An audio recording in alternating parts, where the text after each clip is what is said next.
Welcome to Think Big with Dan and Qasim. Join hosts Dan Melnick and Qasim Masood as they explore big ideas, limitless possibilities, and engage with visionaries, entrepreneurs, and thought leaders who dare to dream big, get inspired, motivated, and find practical tips for personal growth.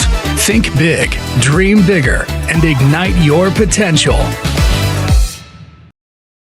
Welcome to Think Big with Dan and Qasim, and our guest today is Tina. So Tina, if you want to go ahead and introduce yourself, tell us where you live, what you do for a living. Yes, hello. Thank you very much for having me here. My name is Tina Mani. I'm the co-founder of Unthink.ai, and I'm based in Dallas, Texas. Awesome.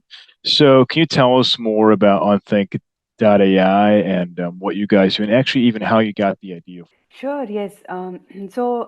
Today the brands and retailers struggle to get their products in front of customers because, as you know, there are so many brands, so many products, and people don't discover products right at the brand website, right? They go to social media, they go to Amazon, everywhere else. So we are trying to help the brands establish a direct connection with the customers by offering a very different interface for shopping. So one of the interfaces is a shopping assistant where customer can come and search by a theme. So if I want to go for a party, I can just come and say, hey, I'm looking for ideas. What can I wear for a party? And I like so and so. And so then you get inspiration. And then from that context, you get the keywords and you get the products that match your search versus just come and search for product. Right? So we want the brands to get in front of the customer early on in their sort of cycle in their shopping journey. That's basically what Unthink is about. So essentially, it's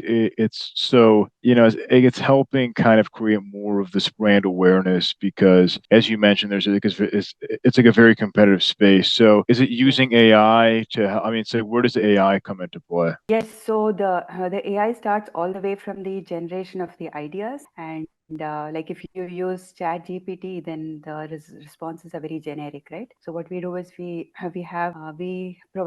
enable responses that are very fine tuned to the brand's tone, voice, catalog, and even the content, right? So if the brand has already got a lot of content that serves the customer, then we prioritize that. So we make it so that it's like today, if you look at Google, Microsoft, they're all enabling they're all upping their search, right? They're making a very interesting search for the customers. So now we want the brands to be able to offer this directly to their customers so that they own that, whatever niche they own, right? At least for that niche, they should be able to be the first go-to place for the customer. Okay, so is that a SaaS product? Yes, that's exactly. It's a SaaS product, and it's a plug and play offering that can sit inside the brand website. That's actually one of the ways to render the interface.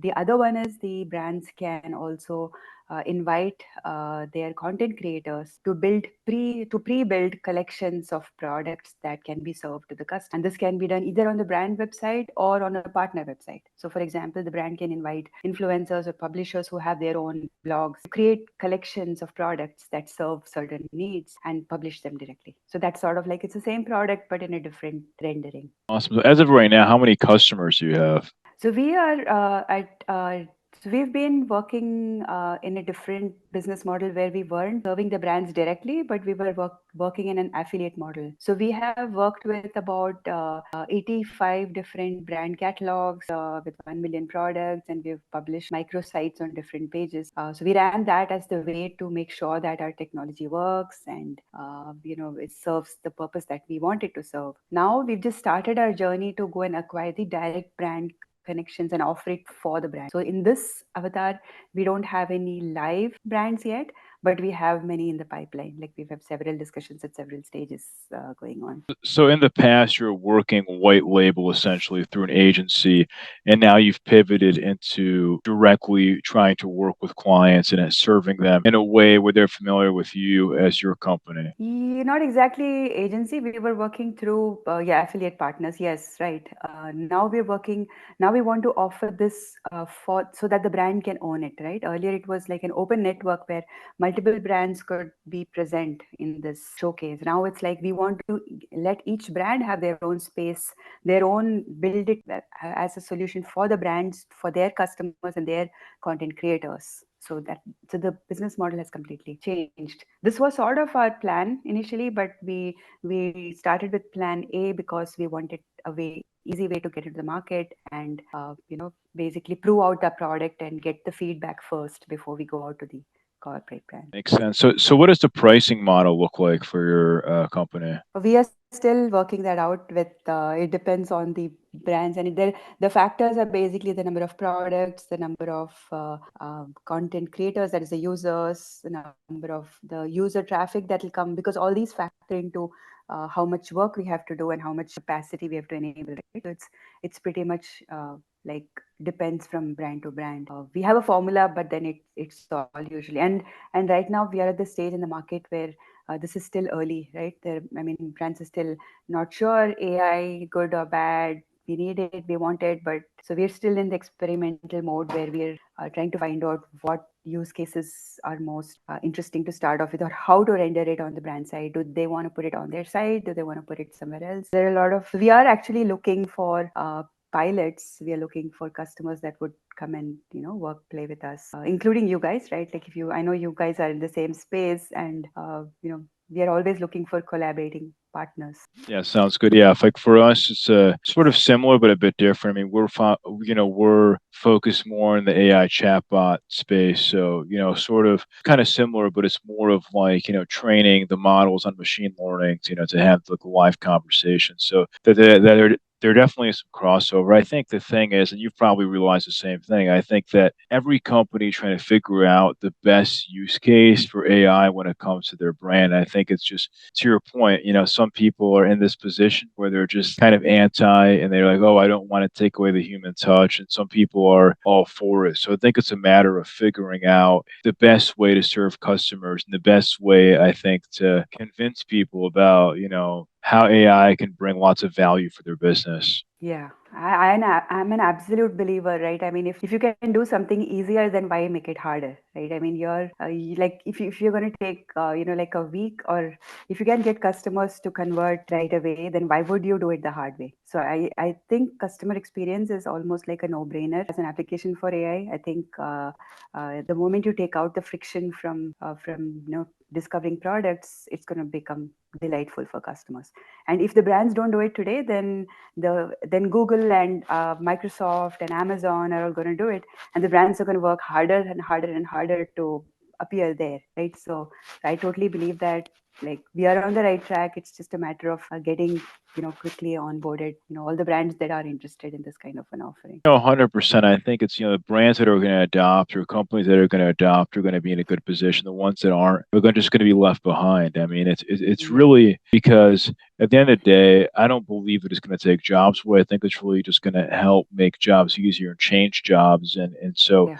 for example, if somebody's reaching you for basic questions about your products, Yeah. or smaller things, they can talk to a live AI tool. They don't need to be sending you emails saying, oh, do these products ship to Canada, or things Yeah. like that. It's like, Yeah. it's a very simple question that can be asked with the form of an AI chatbot. Yes, absolutely. Totally agree. In fact, we are also exploring, not exploring actually, there is one of our customers who's creating a marketplace in Dallas using our platform. So they're actually enabling small sellers in Dallas to come and build an AI first platform, right? So these sellers, instead of using a straightforward e-commerce experience, they're going to right away use our interface. Imagine the lead, like the wow factor that they can offer to their customers, while the larger brands take longer time to decide. Their small players are going to jump at the opportunity. That's what I believe. 100%. And like I'm in Dallas too. So how has that helped you? I mean, are most of the people that you're working with, have you made it's like, lots of good connections here locally with customers or potential customers? Like, what does that look like for you? I think there's a very warm welcome. There's a huge, good reception. I mean, there's great feedback, and I think everybody is wowed by the possibilities. So yeah, that's been great for us. Yeah, for sure. I think the business community here in Texas in general is really good. And it's, you have a lot of entrepreneurs, you have a lot of businesses like in general, you have a lot of people that are looking for ways to help grow and scale their company. So in terms of, bigger vision, obviously, now you're scaling up your focus on working with more brands. what do you expect things to look like if we're going to talk in 1 year from now? That's a nice question. I'm very bullish about it. I think now we are only talking about, like, if I go to a conference or if I go to a meeting, everybody's like, oh, everybody right now see the difference between this year and last year. Last year, when actually we had launched this product before ChatGPT became like a hit, right? So we were already working on the GPTs and the different models before the whole thing became. And at that time, people were a little skeptical, right? Then now everybody has come to a point where they know that they must do it. So I think it's like the change, the rapid shift from last year to this year is that people know that there's a FOMO, right? These people are like, yeah, if you don't do it, we're going to get left behind. And they've sort of accepted that this is going to be the new way of life. Like if you go to a youngster, they reach out and they do searches on chat gpt to find out answers, right? That's a different way of working. So I think from here to next year there are going to be so many live deployments that there'll be like brands scrambling to get actually things done. So that's where I see it. I No, feel that the mid-tier brands are the ones that are going to be adopting first, like the sort of Shopify sellers, not the smallest rung maybe necessarily, but the ones that are like they have reached, they know that they've seen the pain points of customer acquisition and customer experience, right? These are the ones who would stand out and adopt this. yeah, I think for us, like it's interesting because like I always say, I'm like our tool can help any business, when it comes to like a chatbot, for example. But Yeah. really, the people that I know that we're going to help the most is the small business owners who, for example, are owning a retail store, working in the business. We have some people that are baking cupcakes, right? And they're focused on baking cupcake, but they don't have the time to sit and Yeah. answer 20 questions a day about their cupcakes. So the AI can solve that problem. It's going to be a huge win for them, and it's going to make their lives so much easier. Yeah, exactly. It's like an extended workforce, right? I mean, if you can't hire a full-time person, and it's not replacing one full-time person. Well, okay, I don't want to use the word replacing because it's literally like letting you let an assistant take care of the drudgery work, and then you take care of the real deal that you're good at, right? So, like you said, the person who bakes cupcakes is good at that, and so obviously they have to focus on their niche while let the AI do all the hard work. Even for a large enterprise, I don't think it's really a threat, and I don't think they should see it as a threat, because if you can have AI solve some of the pain points, then you can do more. Like you can come up with more creative ideas, more like you can add your creativity layer to it that AI can't do. that's No, that's 100%. Yeah, yeah. I don't view it as taking jobs away. I mean, I think it's going to make things easier because, for example, I talk with some people who, like, even in Texas, right? We're in Dallas, but it's hard to hire people for less than $15 an hour. People don't, so if you're going to hire somebody for $15 an hour, you're going to be paying them $2,400 a month if they're full time. And even Yeah. then, they're not available 24/7. And on top of that, in this industry in retail, there's been lots of turnover. So I said, listen, you have a consistent tool and somebody that's available 24/7. It's AI bot, and you don't have to pay them nearly as much, and they're reliable. They'll be there every single day, helping guide your customers as opposed to you have lots of people who might find a job for $15 an hour and somebody else pays them 20, then they might leave in a couple months. I mean, that's a huge problem everywhere right now. So I Yeah. think it creates that stability, and it creates like a better kind of customer experience overall, because every day you'll be dealing with the same type of person, aka the AI chatbot. Yeah, and I mean, to think about it, right? I mean, today you have IVRs. I mean, people hate IVRs, but they're there. That's the reality because businesses can't afford, and it's so annoying that they keep like you try to get to customer service and you try to press 9 and 0 and nothing works, right? So that's really annoying because you're not getting your requirement met by the IVR, but you have no choice. Like you still have to talk to a very robotic IVR. So wouldn't you rather talk to a chatbot and get a real answer? No, I exactly. totally agree. Yeah, yeah, we're really excited. So, if somebody watching this wanted to reach out to you, do you mind sharing your website or the best way to get in contact with you? Yeah, absolutely. So our website is Unthink.ai. My email address, or yeah, they can reach me directly actually. So Tina Mani at Unthink.ai or info@Unthink.ai. And we are looking for anybody who wants to experiment, who wants to try out.